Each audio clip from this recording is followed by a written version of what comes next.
Marina used to laugh when people warned her that parrots were too smart for their own good. To her, the bird on the perch by the window was nothing more than affectionate, loud, and impossibly charming. He would lean toward her hand, nuzzle the side of her face, and chirp in that bright, familiar voice that made him feel less like a pet and more like a tiny roommate with opinions. If Marina sat on the couch, he wanted to be near her. If she spoke softly, he answered with whistles and a few clumsy words he had clearly stolen from her own daily routine. It all seemed sweet, innocent even. But then she started noticing the pattern. It began in small, easy-to-dismiss moments.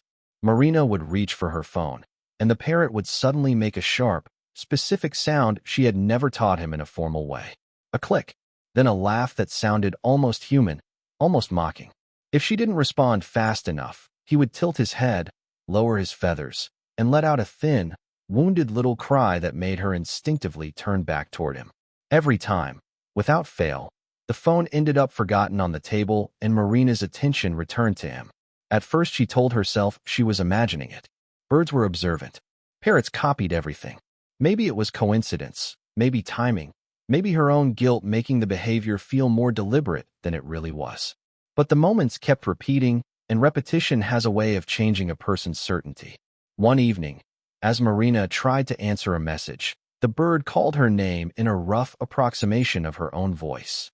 Not a whistle, not a random sound. Her name. Marina froze, looking up from the screen. The bird stared back with unsettling patience, then released a short burst of laughter, as if he knew exactly what he had done. What followed felt almost theatrical. A notification sound. A plaintive call. A baby's cry so unexpected and so precise that Marina actually set the phone down and whispered, "What are you doing?" The parrot puffed his feathers, stepped closer, and waited. Not frantic. Not confused, waiting, as though he understood the exchange perfectly. That was the moment the question changed. It was no longer, "Why is he so affectionate?" It became, "Is he trying to control me?" And the answer, as Marina was about to discover, was far stranger than simple manipulation. Because what if the bird wasn't just demanding attention? What if he had learned, through everything Marina thought was harmless, exactly how to train her back? At first, Marina told herself it was coincidence. Her parrot would call out the moment she picked up her phone, as if he had heard the tiny vibration before she did. Then came the laugh, a bright, human-like burst that stopped her mid-scroll. When she looked over, he tilted his head, fixed her with one dark, intelligent eye, and made the same sound again, this time softer, almost measured. It was playful at first glance, even charming. But the pattern kept repeating, and the timing became harder to ignore. She started testing him without meaning to. Phone in hand, he reacted. Phone face down, he stayed quiet.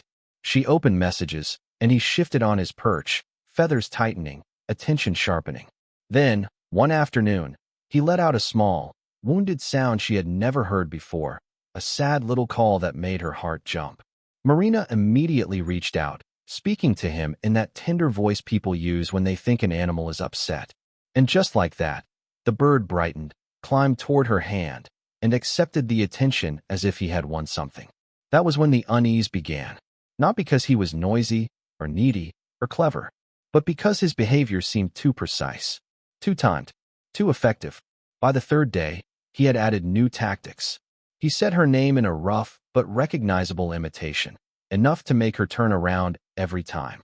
Later, he reproduced the exact chime of her notification sound, perfectly pitched to catch her focus. Marina froze when she heard it. There was no phone nearby, no message waiting, only the parrot watching her from his cage with eerie stillness, as if he were observing the result of an experiment. Then came the most unsettling moment of all, a baby's cry, thin and urgent, rising from his throat with such realism that Marina felt a flash of panic before she even realized what she was hearing. What kind of bird learns these things? And more importantly, what kind of bird chooses them? That question is where the mystery turns scientific. Parrots do not simply repeat sounds. They learn which behaviors bring results. Every laugh, every glance, every rushed step toward the cage becomes data. If a sound makes a human return, the sound survives. If sadness brings comfort, sadness becomes a strategy. In the wild, this kind of learning helps them survive social life. In a home, It can look suspiciously like manipulation. Marina was not dealing with a bird that had read her heart. She was dealing with a mind that had mapped her reactions. And the most unsettling part was realizing that she had helped build the pattern herself. Her inconsistent answers, her sudden attention, her guilt, her affection at the wrong moments. All of it had created a reward system the bird could exploit. The parrot wasn't acting out of malice. He was doing what intelligent animals do best, testing, adapting, repeating what works. And once Marina saw that, she no longer asked whether he was being affectionate. She asked something far more disturbing. If he had learned to control the room with sound and timing, what else had he already learned about her? At first, Marina told herself she was imagining the pattern. A coincidence, maybe. Parrots are loud, playful, unpredictable. But the timing was too precise to ignore. Every time she reached for her phone, the bird reacted. A sharp note, then a tiny laugh that sounded almost human. If she kept scrolling, he would lean back, lower his head, and go still in that strangely theatrical way that made him seem almost wounded. Only when she looked up, only when she spoke to him, did the performance stop. One evening, the apartment was quiet except for the soft hum of the television and the tapping of her thumb on the screen. She had barely opened a message when the parrot called out her name. Not perfectly, not with polished clarity, but close enough to make her freeze. Marina looked over slowly. The bird tilted his head, blinked once, and let out a sound that matched the notification chime on her phone. It was subtle, but deliberate, as if he had been listening, storing the sound, and waiting for the exact moment it would matter most. She laughed nervously and said, "No, absolutely not. You are not doing this on purpose." The parrot answered with another burst of laughter, then went quiet again. That was the moment the room began to feel different. Smaller, sharper. The behavior no longer looked like random mimicry. It looked strategic. Each sound seemed chosen, each pause timed. When Marina ignored him, the bird escalated.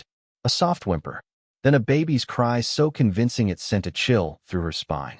She rushed toward him instinctively, heart racing, only to find him calm, alert, and watching her as if he had simply confirmed a theory. And in a sense, he had. What Marina didn't yet realize was that every response she gave had been a lesson. Every glance, every laugh, every hurried touch when he made the right sound had rewarded him. Parrots do not just imitate what they hear. They test it. They repeat what works. They study the emotional ripples their actions create and return to the ones that bring the strongest reaction. In that apartment, affection and attention had become a currency, and the bird had learned how to spend. The unsettling part was not that he was clever. It was that he was learning her. Her hesitation, her guilt, her need to respond. The more she tried to resist, the more precise his timing became, as if he understood that humans are easiest to move when they think they are resisting all on their own. Marina sat on the couch, phone face down in her lap, listening to the bird rustle in his cage behind her. He was quiet now, patient, waiting for the next opening. And for the first time, she wondered whether the real experiment had never been about the parrot at all. Marina thought she had finally figured him out. She would walk into the room, ignore the cage, ignore the little theatrical sighs and the sudden bursts of laughter, and keep moving as if nothing were happening. At first, the parrot escalated. He called her name in the exact tone she used when she was frustrated, then repeated the phone notification sound with cruel precision, as if he understood the invisible pull that device had over her attention. When that failed, he switched again. The first time he produced the sound of a baby crying, Marina froze in the doorway. It was soft at first, almost uncertain, then grew louder, more urgent, filling the room with a kind of distress that no one could ignore. Marina rushed toward him on instinct, then stopped herself so suddenly it felt like stepping on glass. The bird was perched upright, watching her with one bright, unblinking eye, completely calm the moment she approached. No trembling, no panic, just silence. That was the moment the pattern stopped feeling cute. It felt engineered. Over the next few days, Marina began to notice the timing. The cries came when she picked up her phone. The affectionate chirps came when she set it down. If she ignored him too long, he would escalate to sounds that made her chest tighten, like a child whimpering or a sharp, urgent call from the other room. And every time she responded, even once, his behavior returned stronger the next day, as if he had stored the result away, and filed it under success. In the world of animal behavior, this is not mystery. It is reinforcement. Parrots are not just mimics. They are experimenters. They test a sound, a gesture, a pause, and then they wait. They are watching your face, your body, your hands. They are learning which version of themselves opens the strongest door. Marina had not simply been loving her bird into dependence. She had, unknowingly, trained him to use her own emotions as leverage. That is what makes parrots so unsettlingly brilliant. They don't only copy what they hear. They remember what works. A laugh gets a laugh. A cry gets a rescue. A name gets a turn of the head. And in a home full of inconsistent reactions, the bird learns to become more persistent, more creative, more convincing. It is not cruelty. It is calculation shaped by experience. Marina watched him tilt his head as if waiting for her next move, and for the first time she understood the exchange happening between them. He was not just asking for attention. He was negotiating for it. And once she saw that, she could no longer pretend this was only affection.